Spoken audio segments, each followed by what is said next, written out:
I know I'm bald, so you'd think I do Mr. Clean dice, but this time we're doing a dirty pour. And no 18 years or older warning on this one, it's a different kind of dirty. Think more Mike Rowe and less Hefner. And though they may be dirty, these dice are looking clean as hell, boy. So get that dirt off your shoulder and into some brand new dice.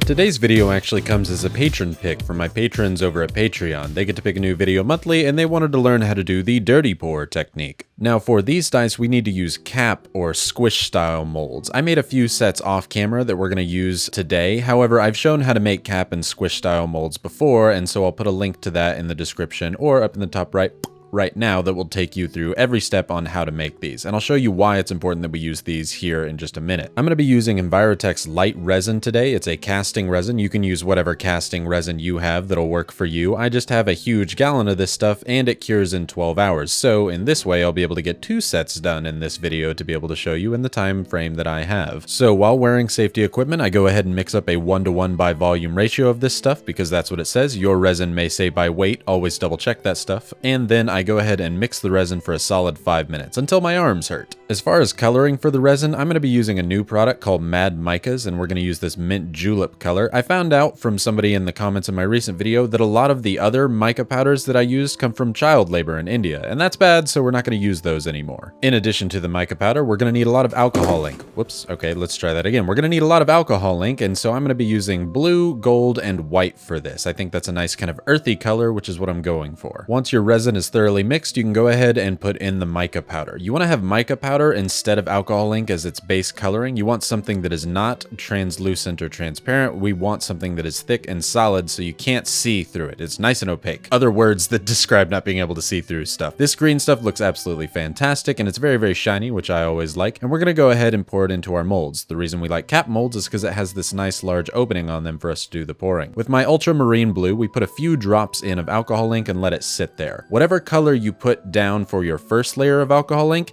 is going to be the predominant color of these dice. So make sure you pick a color that you want. The next color that we're going to do is going to be gold. This and the third color are going to be the kind of accent colors or the little layer lines that we're aiming for. Now, this whole system is kind of based on luck, so that's not always the case, but after these sit there for a little while, they kind of spread out over the top, which is exactly what we're looking for. I'm going to go ahead and add my Snowcap White Mixative, which has some issues, which I'll talk about here in a little bit. I put quite a few drops over here onto the top, basically one onto each part of the blue and one onto each part of the gold. You might be thinking this looks very similar to the Petri dish style of dice making, and you're totally right, except we're trying to make a bunch of different layers of Petri dish in essence. Because we're doing this before we pour it into the actual dice, that's where the change comes in. I had a few more drops of blue because I wanted to get that color, and then I shake it around here. Don't do that. That doesn't really do anything. You're just going to get a more blend of colors, and we don't want that. We want even layers. You can see here, again, why we want to use the cap molds instead of sprue molds.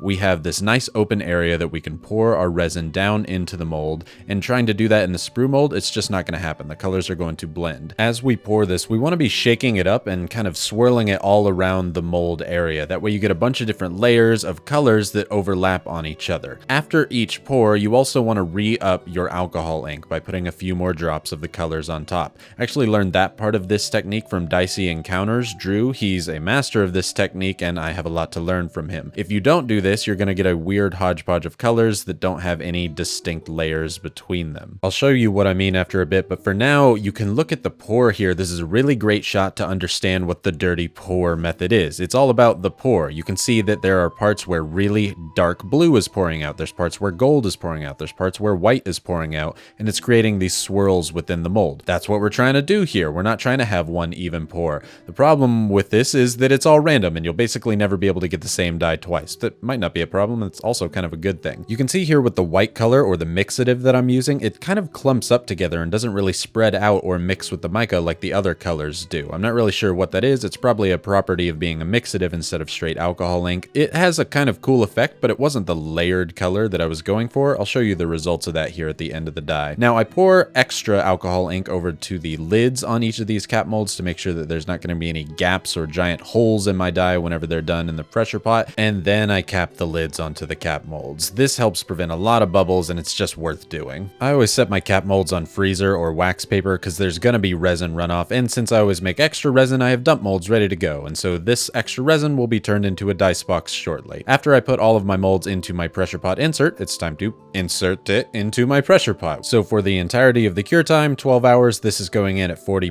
psi. You do not need a pressure pot in order to make dice, it just gets me a more consistent product and helps make sure I don't have any bubbles. Opening up new molds or any new dice period for the first time is always like Christmas come early, and boy what a Christmas it was, because look at this D20 here. It is so layered, it is so cool looking between all the blue, the slight hint of green, the gold that's throughout. I'm just in love with it. As I'm taking some of the rest of these out, you can see they look really good, but some of them just look better than others. That's the nature of the dirty pour. You can see that giant white spot there that I was talking about earlier, where this one hardly has any layering and it's almost more green than the rest of them are blue. I love the uniqueness of every single die in the set while really kind of staying on theme to the overall set. This one here had that problem with that spottiness from the mixative, but I still think it looks fantastic. If you want to avoid that, just don't use a mixative, use regular alcohol ink. Always a bridesmaid, never a bride, am I right, ladies? Let's move on to set number 2, which I'm going for a red, gold, and white, and I'm adding a little bit of black instead of blue on this one. I want a really dark looking set out of this second one to try and show the different layering styles that you can get from one single technique. So I mix up another set of resin. This time I mix up much less, just enough to make the actual set here, and I take a big honking heap of Always a Bridesmaid from Mad Micas. As I mix this in with the resin, it's a little bit more pink than I was expecting. I really thought I was going to get a nice kind of dark shiny red in here. However, it's not that big a deal, as again, this is mostly going to be a background or accent color. That first color of alcohol ink is going to be the predominant one, which I want to be black. Now, as I'm mixing these in, being that I've tried it now once or twice, I realize I want less of the other colors and more of the black. And even then,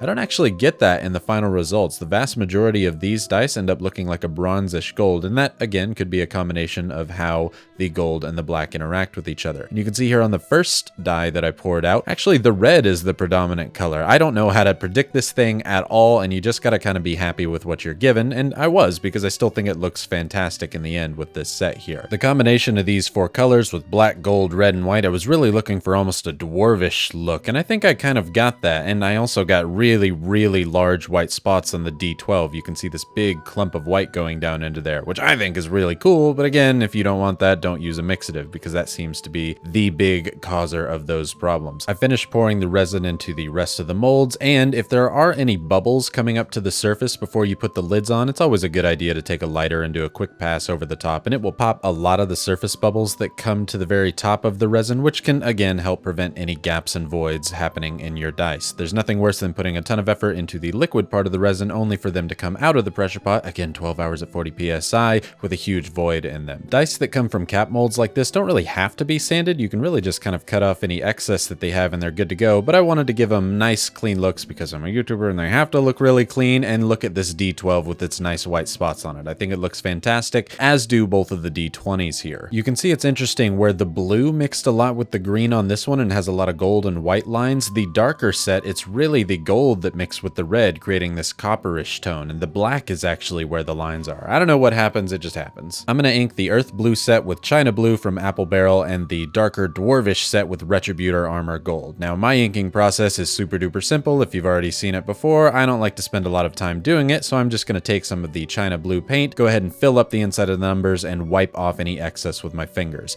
If there's way too much excess, you can always take a little paper towel with some alcohol on it and wipe off the excess, but that's looking pretty clean to me, so I'm gonna call that good. That is a mighty fine looking D6, and I was gonna go with gold on this inking too, but I figured y'all were tired of seeing only gold, so I just did gold on one set here, and I think it looks fantastic as well. I did have to go back over this Dwarvish set with that paper towel and alcohol, but I think it looks mighty nice now, and I just want to say a quick thank you again to Drew from Dicey Encounters for sharing his skill on how to do this with me. And did somebody say Skillshare? Thank you so much to Skillshare for being the sponsor of today's video, and by the way, if they want to contact me for showing people how to do proper transitions, I am the man. If you haven't heard of Skillshare before, they're an online learning community with thousands of classes for creative people like you and me. With real projects to follow, they offer membership with meaning, and meaning there are no ads on their platform, so that you can take the class and follow wherever your creativity takes you without having to stop and watch an ad. There is a myriad of different types types of classes like writing authentic fiction, making better characters, which I like to use as a DM, or this one, creating enthralling intros for your videos.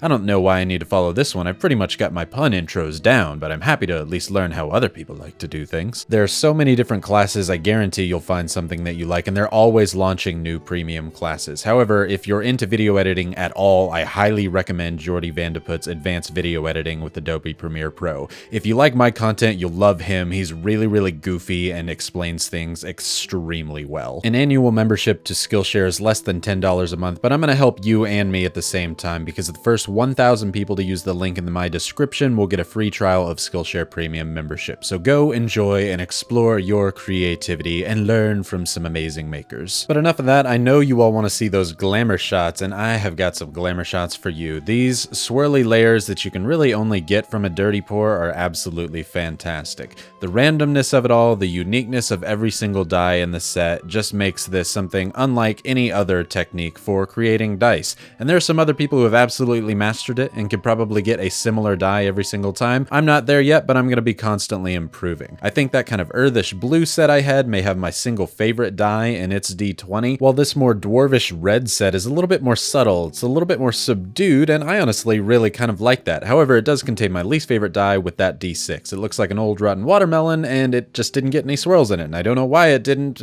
but whatever. As long as it fits with the whole set, and it does, it looks phenomenal. And that 10s place D10 is so good with all that different gold and white swirls. It just looks great. And if you're thinking, man, I really like these sets, I wish I had them, well, how about I just give them away? I'm going to be giving away the red set to one of my random patrons over at Patreon during the month of October. And I'm giving the blue set away during my Dungeons & Dragons stream. Every Tuesday night from 7 to 11 p.m. Eastern Standard Time, I stream my homebrew world of Dungeons & Dragons called the Red Wagon Inn over at Level Up Dice on Twitch. It's totally free, so come hang out with us on October 6th is when I'll be giving these dice away, watch some Dungeons & Dragons, and possibly win some free dice. We even have a special guest that night of Jakey Boy Arts, so we can argue over who created the cuter D&D goblin, his boblin or whatever, or our mighty Twintig. Thank you so much for watching this video. Please subscribe if you actually enjoyed it and maybe want to learn some new techniques like this in the future, and maybe let me know in the comments which of these two dice is your favorite. I generally am leaning towards the blue earthy one, however I do have a soft spot for all that gold from the dwarvish one. Anyway, I'll see you all on Tuesday nights. Thanks again, and I hope that you have a fantastic day.